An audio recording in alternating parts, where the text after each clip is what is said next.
Okay, we're back here on the Mazda today, and what I'm trying to do is I'm trying to get all this off and all this trim out so I can make sure that the paint looks good across the top of this lip with all my taping off and all that. And then I was looking at the job, and I noticed that there's 2 screws there, 1 screw down there, 2 on the inside, and 2 right there. So I started doing it on the other side, and I was able to pull everything out. It comes apart pretty easily. I did have to use the torch to heat up every single nut so I didn't strip them. But what my end result is this. Now this is going to make it so much easier to paint. And even inside the door jamb easier to paint. So within the next day or two here, what I'm probably going to do is I'm probably going to prime the cab. So that's the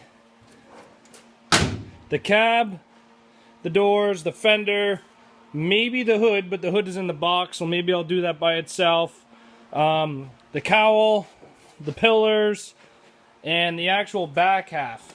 Now, I did take this window out here too. Should have done a video on how to do it. It's super easy. Just take screwdrivers and take your time and don't break it. But what I'm looking at here is this. Can't really get down in there to sand. So, I'm not sure if I'm going to end up taking this box off or not. The box is pretty solid, so I'm not scared to take it off. It's the fact of the matter is it's the chances of something going wrong, right? So, I might, within the next day or so here, take this box off and do that. But, who knows? Maybe there could be more rot at the back of the cab and that I need to address, but I really don't think there is because of how clean the interior is back there, but we're getting closer and closer. Priming's coming up soon. The girlfriend and I will be heading to Barrie tonight to buy the primer and store it in the house, and that way we have it to use it. But, yeah, so that's how you take the windows apart. I will need new door seals for that.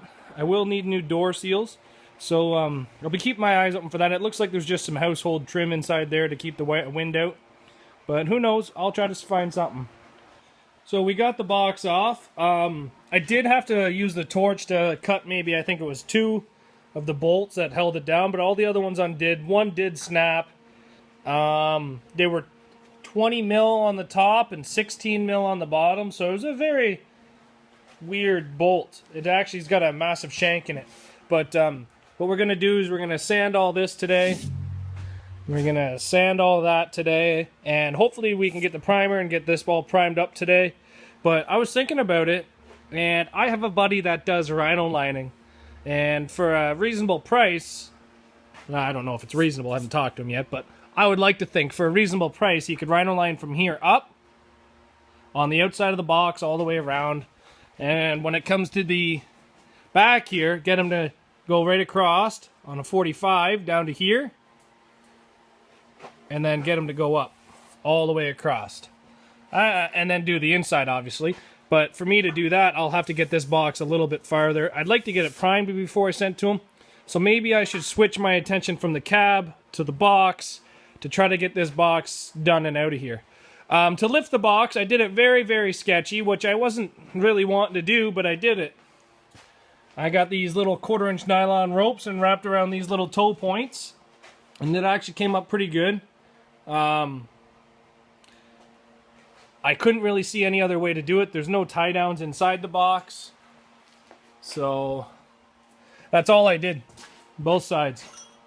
So it came up no problems, no big issues or anything like that. But maybe I should focus all my attention on this box, get it primed, get it sent out to Troy.